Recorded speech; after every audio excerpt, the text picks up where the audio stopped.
अखिल भारतीय शिक्षक महासंघ नई दिल्ली के आह्वान पर मध्य प्रदेश शिक्षक संघ द्वारा प्रदेश भर में शिक्षकों की प्रस्तावित पात्रता परीक्षा के विरोध में आंदोलन तेज कर दिया गया है। शिक्षकों ने अपनी विभिन्न मांगों को लेकर प्रशासन के माध्यम से मुख्यमंत्री के नाम ज्ञापन सौंपा है।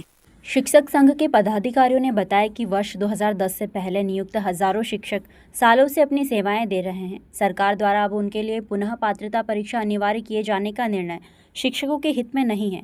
संघ का ऐसा कहना है कि लंबे समय से कार्यरत शिक्षकों के अनुभव और सेवा को नज़रअंदाज कर परीक्षा के आधार पर उनकी योग्यता तय करना उचित नहीं है।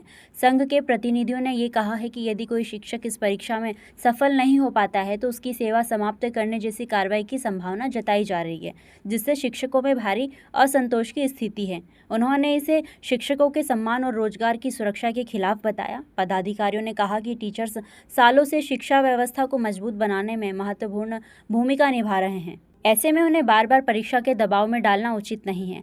संघ ने सरकार से मांग की है कि पात्रता परीक्षा संबंधी आदेश को तत्काल वापस लिया जाए। ज्ञापन सौंपकर शिक्षक महासंघ ने चेतावनी दी है कि यदि सरकार उनकी मांगों पर सकारात्मक निर्णय नहीं लेती है तो प्रदेश भर में आंदोलन को और व्यापक किया जाएगा।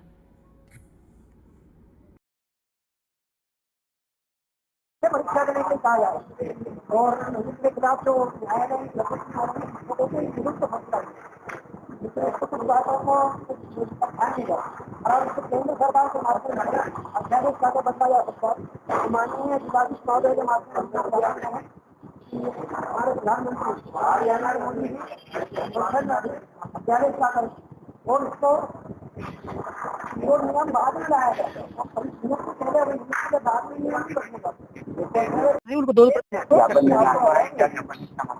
आज पूरे देश भर में अखिल भारतीय शैक्षिक महासंघ दिल्ली के तत्वाधान में मध्य प्रदेश शिक्षक संघ के द्वारा मध्य प्रदेश में नहीं पूरे देश भर में जो टीईटी की परीक्षा दी जा रही है उसके विरोध में ये निर्णय लिया गया है कि इसके पूर्व में जो ज्ञापन दिए थे कि अंतिम बार ज्ञापन दिया जा रहा है कि माननीय प्रधानमंत्री जी इसका कोई रास्ता निकाले, क्योंकि जो 2010 के पूर्व शिक्षक नियुक्त हुए तो किसी न किसी नियमों के तहत आए थे और उनकी परीक्षा लेकर के अगर वो परीक्षा में फेल होते उनको अगर बाहर करते तो ये भी लोक कल्याण के लिए बिल्कुल विरुद्ध है।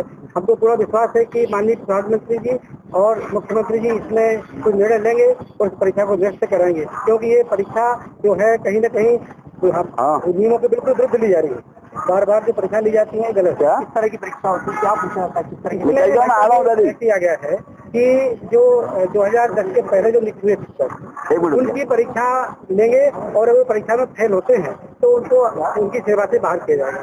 ये तो बिल्कुल गलत है। शिक्षकों को किस तरह की परेशानी तो जो परेशानी ये है कि भाई उस समय जैसे मान लीजिए जब जो नियम जब भर्ती हुए थे व्यक्ति उस समय जो नियम थे उनको पास किया था। आज मान लीजिए कोई पुलिस वाला व्यक्ति है या कोई मजिस्ट्रेट है या जज वो है वो परीक्षा के पास कर सकता है क्या? ये संभव नहीं है। आज कोई फिटनेस को लेकर पुलिस कभी जब भर्ती होता है वो 10 साल बाद उसको फिटनेस पास भी कर सकता हो, स्टडी करके तो परीक्षा दे सकते हैं। स्टडी करके स्टडी होती है पर फिर भी अभी जो एग्जाम होती है अभी जो एग्जाम हो रही है उसका लेवल अलग हो जाता है। तो उस समय आज के 20 साल पहले का लेवल अलग था, इसलिए इससे परीक्षा कहीं से कहीं इसलिए दिया जाए कि परीक्षा देकर के चीजों को पेंट किया जाए, लेकिन परीक्षा देकर के परीक्षा के बिल्कुल न्याय के विरुद्ध है। ये अंतिम बार ज्ञापन हम दे रहे हैं, इसके बाद धरना प्रदर्शन जारी होंगे। हेमराज पटेल, मध्य प्रदेश शिक्षक जिला से।